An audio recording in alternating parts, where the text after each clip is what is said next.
Welcome to TNPSC லட்சிய விதைகள். நம்ம இந்த வீடியோவில் என்ன பார்க்க போகிறோம் அப்படின்னா, இம்பார்ட்டன்ட் சயின்ஸ் கொஸ்டின்ஸ் வந்து நம்ம என்ன பண்ணிகிட்ருக்கிறோம், டாபிக் வைஸாக பார்த்துட்ருக்கோம். ஓகேங்களா, ஆல்ரெடி ஒரு 23 நாள்களுக்கு உண்டான டாபிக்ஸ் வந்து நம்ம அப்டேட் பண்ணிட்டோம். இன்னும் யாரும் பார்க்கல அப்படின்னா டிஸ்கிரிப்ஷனில் லிங்க் கொடுக்குறேன், போய் செக் பண்ணி பாருங்கள். ஓகேங்களா, ஸோ இது எதன் அடிப்படையில் உருவாக்கப்படுகிறது அப்படின்னா, மற்ற சப்ஜெக்ட் எல்லாருமே ஈஸியாக படித்து முடிச்சிருவீங்க. பட் சயின்ஸ் எல்லாருமே பெரும்பான்மையான நபர்கள் என்ன பண்ணுவாங்க, டச் பண்ண மாட்டாங்க. ஓகேங்களா, ஸோ அதற்காக சயின்ஸை எளிதாக நம்ம அப்படி விட்டு விட முடியாது.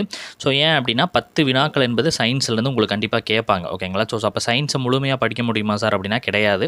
ஒரு 200 லெசன்ஸ் 150லேருந்து 200 லெசன்ஸ் என்பது சயின்ஸில் உங்களுக்கு என்னது இருக்குது. ஸோ அப்போ அந்த சயின்ஸை படித்து முடிக்க முடியாது. ஸோ அப்போ நம்ம அதுக்கு என்ன பண்ணுறது அப்படின்னா, மிகவும் எளிமையாக டாபிக் வைஸாக மிக பிரித்து, அதாவது வந்து ஒரு 2000 கொஸ்டின்ஸ் மொத்தமாக எல்லா டாப்பிக்லேருந்து 2000 இல்லை 1500 2500 எவ்வளோ கொஸ்டின்ஸ் வருதுன்னு தெரியல, நம்ம 1 by 1 எடுத்துகிட்ருக்குறோம். ஓகேங்களா, ஸோ அதை எடுத்து அதிலிருந்து மினிமம் 10 கொஸ்டின்ஸ் ஒரு 5 கொஸ்டின்ஸாவது அடிக்கணும் அப்படின்ற அடிப்படையில் தான் இதை நம்ம உருவாக்கியிருக்கிறோம். ஓகேங்களா, ஸோ இன்றைக்கான டாபிக் வந்து நம்ம பார்க்கலாம். இன்றைக்கி என்ன அப்படின்னா, சுரப்பிகள் அப்படின்ற டாப்பிக்கு மிக முக்கியமான ஒரு டாப்பிக்கு. ஒரு கொஸ்டின்ஸ் என்பது கன்ஃபார்மாக இதில் கேட்டுக்கிட்டே இருப்பாங்க. ஓகேங்களா, சரி பார்க்கலாம். சுரப்பிகள் என்பது எத்தனை வகைப்படுதுன்னா, 2 வகையாக இந்த சுரப்பிகள் என்ன பண்ணுறாங்க, பிரிக்கிறாங்க. நாளமுள்ள சுரப்பி, நாளமில்லா சுரப்பி. அதில் இந்த நாளமில்லா சுரப்பியில் தான் கொஸ்டின்ஸ் அதிகமாக வரும். ஓகேங்களா, ஸோ நாளமுள்ள சுரப்பிகள் அப்படின்றது எதிலிருந்து சுரக்குது, எதனை வந்து சுரக்குது அப்படின்னா நொதிகளை சுரக்குது.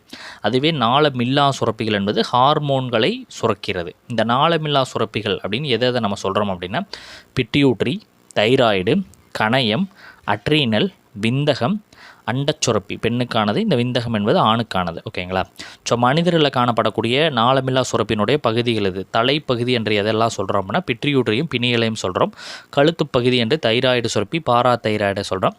மார்பு தைமஸ். வயிற்று பகுதி என்ன சொல்கிறோம் அப்படின்னா கணையம் அப்படின்றது லாங்கர்ஹான் திட்டுகள். Adrenal cortex, adrenal medulla. இனப்பெருக்க சுரப்பிகள் விந்தகம், அண்டக சுரப்பி. ஓகேங்களா, இதெல்லாம் மனிதர்களில் காணப்படக்கூடிய நாளமில்லா சுரப்பி. ஓகேங்களா, வளர்ச்சி ஹார்மோனை சுரக்கக்கூடிய சுரப்பி எதுனா பிட்யூட்ரி. இது வந்து கேட்டிருக்காங்க. வளர்ச்சி ஹார்மோன் சுரக்கும் சுரப்பி எது, பிட்யூட்ரி. இது அதிகமாக சுரந்தால் என்னென்னா அக்ரோமெகாலி அப்படின்னு சொல்லுவாங்க. குறைவாக சுரந்தால் குள்ளத்தன்மை ஏற்படும், அதிகமாக சுரந்தால் ராட்சதத்தன்மை ஏற்படும். ஓகேங்களா, இந்த பிட்யூட்ரி சுரப்பியினுடைய மற்றொரு பெயர் என்னென்னா தலைமை சுரப்பி அப்படின்னு சொல்லிட்டு இதை சொல்லுவாங்க. அனைத்து விதமான ஹார்மோன்களையும் தன் கட்டுப்பாட்டிற்குள் வைத்திருக்கக்கூடியது. இது வந்து கேட்டிருக்காங்க. ஆளுமை ஹார்மோன் என்றால் என்னென்னா தைராய்டு சுரப்பி, தொண்டையில் இருக்குது. இதையும் கேட்டிருக்காங்க. தைராய்டு சுரப்பி என்பது அதிகமாக தைராக்சின் சுரப்பி ஃபஸ்ட்டு சுரப்பது என்னென்னா தைராக்சின் அப்படின்றது. இது அதிகமாக சுரந்துச்சு அப்படின்னா முன்கழுத்து கழலை என்ற ஒரு நோய் வந்து ஏற்படும். குறைவாக சொன்னால் கிரிட்டினிசிசம், இதுவும் கேட்கப்பட்டது தான். ஓகேங்களா, எதில் நாளமுள்ளா மற்றும் நாளமில்லா சுரப்பிகள் காணப்படுகின்றன, கணையம், லாங்கர்ஹான் திட்டுகளில் காணப்படுகிறது. லாங்கர்ஹானின் திட்டுக்கள் எந்தெந்த செல்கள் உள்ளது அப்படின்னா ஆல்ஃபா செல்கள், பீட்டா செல்கள். ஆல்ஃபா செல்களில் வந்து பார்த்திங்கன்னா குளுக்கோஹான் ஹார்மோனை சுரக்கிறது. பீட்டா செல்கள் இன்சுலின் ஹார்மோனை வந்து சுரக்கிறது. இன்சுலின் குறைபாட்டால் வரக்கூடிய நோய் என்ன, நீரிழிவு நோய், சர்க்கரை நோயின்னு சொல்லுவோம்ல, டயாபெட்டிஸ் மெலிடஸ் அப்படின்னு சொல்லுவோம், சர்க்கரை நோய். ஓகேங்களா, அவசர கால ஹார்மோன் அப்படின்றது அட்ரீனல் சுரப்பி அப்படின்னு சொல்லிட்டு நம்மளுக்கு தெரியும். ஓகேங்களா, விந்தகம் மற்றும் அண்டக சுரப்பி ஹார்மோன் எது அப்படின்னா, விந்தகம் அப்படின்றது டெஸ்டோஸ்டிரான், அண்டகம் என்பது ஈஸ்டோஸ்டிரான், ப்ரோஜெஸ்டிரானை சுரக்கிறது. அதாவது இது வந்து ஆண், இது வந்து பெண்ணு. ஓகேங்களா, இதையும் தொடர்ந்து கேட்டுக்கிறாங்க. ஸ்டீராய்டு அப்படின்ற ஹார்மோனை சுரக்கும் போது அட்ரீனலின் புறணிப்பகுதி இருபாலருக்கும் சுரக்கும். நாளமில்லா குழுவின் நடத்துனர் நிறையா கேட்டிருக்காங்க. பிட்யூட்ரி சுரப்பி பட்டாணி மாதிரி அளவில் இருக்கும். ஓகேங்களா, பிட்யூட்ரி சுரப்பி எங்கே இருக்குது அப்படின்னா மூளையினுடைய ஹைப்போ தலாமஸோடு இணைந்து இன்ஃபன்டினிபுலம் அப்படின்ற இடத்துல இருக்கும். ஓகேங்களா, ஓகே. பிட்யூட்ரி சுரப்பினுடைய 2 கதுப்புகள் எது, அடினோ ஹைப்போசிஸ், நியூரோ ஹைப்போசிஸ். சரி, ஓகே. இந்த அடினோ ஹைப்போசிஸ் சுரக்கக்கூடிய ஹார்மோன்கள் என்னென்ன, அதனுடைய செயல்கள் என்னென்ன இந்த டேப்லர் காலத்தில் பார்க்கலாம். லாக்டோஜெனிக் ஹார்மோன், எல்டிஹெச் அப்படின்னு சொல்லலாம், பால் சுரத்தலை தூண்டும். பாலிக்கில் சைக்கிளை தூண்டும் ஹார்மோன் எஃப்எஸ்ஹெச் அப்படின்னு சொல்லுவாங்க. அண்ட செல் விந்த செல் உருவாதலை தூண்டிவிடும். அதேமாதிரி அட்ரினோ கார்டிகோடிட்ரோஃபிக் ஹார்மோன் ஏசிடிஹெச் ஆஸ்டோஸ்டிரான் மற்றும் கார்டிசோனை உற்பத்தி செய்யும். தைராய்டு தூண்டும் ஹார்மோன் தைட்ரோட்ரோஃபிக் தைராக்சின் உற்பத்தி செய்யும். அடுத்தது எஸ்டிஹெச் ஜிஹெச் சொமட்டோட்ராஃபிக் ஹார்மோன் வளர்ச்சி ஹார்மோன் சொல்லுவாங்க. வளர்ச்சியை கட்டுப்படுத்துகிறது. சிறியவர்களுக்கு இதை ஆல்ரெடி பார்த்தோம்னா அதுதான். ஓகேங்களா, பெண்களில் லூட்டினைசிங் ஹார்மோன், ஆண்களில் இடையீட்டு செல்களை தூண்டும் ஹார்மோன். இது வந்து பெண் ஈஸ்ட்ரோஜரான், ப்ரோஜெஸ்டிரான், ஆண் வந்து டெஸ்டோஸ்டிரான். இதை பார்த்தா தான். நியூரோஹைஃபோசிஸ் சுரக்கும் ஹார்மோன்கள் ஆக்சிடோசின், அதாவது மகப்பேறு நிகழ்ச்சியை விரைவுபடுத்தக்கூடியது.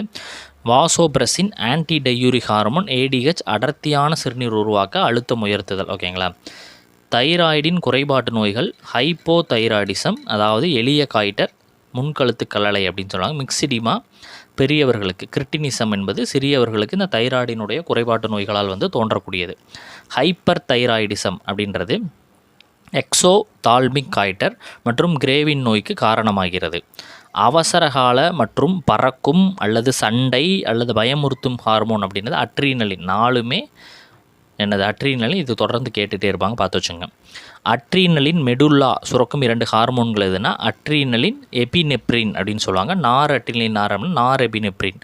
ரிலாக்ஸின் ஹார்மோன் எதற்கு உதவுகிறது அப்படின்னா மகப்பேரின் போது இடுப்பு பகுதி தசைகளை வந்துட்டு தளர்வடைய செய்து குழந்தை பிறப்பை எளிதாக்குவதற்கு பயன்படுகிறது.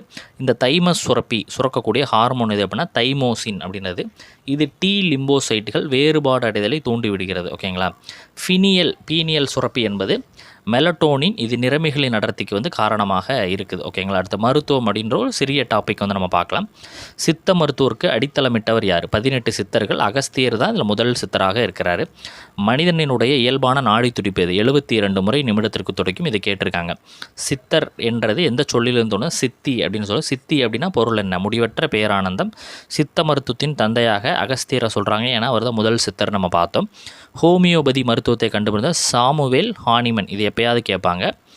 யுனானி மருத்துவத்தை வந்து கேட்பாங்க. ஹிப்ரோக்ரேட்டஸ் கேலன். ஓகேங்களா. சித்த மருத்துவத்தில் பயன்படக்கூடிய மருந்துகள் சூரணம், மாத்திரை, தைலம், லேகியம், பஸ்பம், செந்துரம்.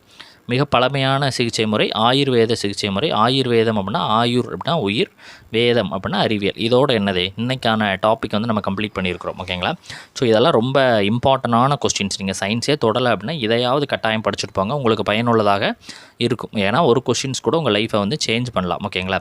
அதே மாதிரி நிறைய நண்பர்கள் என்ன கேட்குறீங்க, சார் பிடிஎஃப் கொடுங்க அப்படின்னு கேட்குறீங்க. ஸோ பிடிஎஃப் வந்து எழுதுறத விட நீங்கள் எழுதி படிக்கிறத நாங்கள் என்ன பண்ணுறோம், மிகவும் விரும்புகிறோம். ஓகேங்களா. ஸோ அதை எங்களுக்கு எழுதுறதுக்கு டைம் இல்லை சார், நீங்கள் பிடிஎஃப் கொடுங்க அப்படின்னா மட்டும் டிஸ்பிளேயில் தெரியிற நம்பரை காண்டாக்ட் பண்ணுங்கள். அது குறித்த டீட்டெயில்ஸ் தான் நாங்கள் சொல்லுவோம். ஓகே. அடுத்த வீடியோ பதிவில் சந்திக்கலாம். தேங்க்யூ.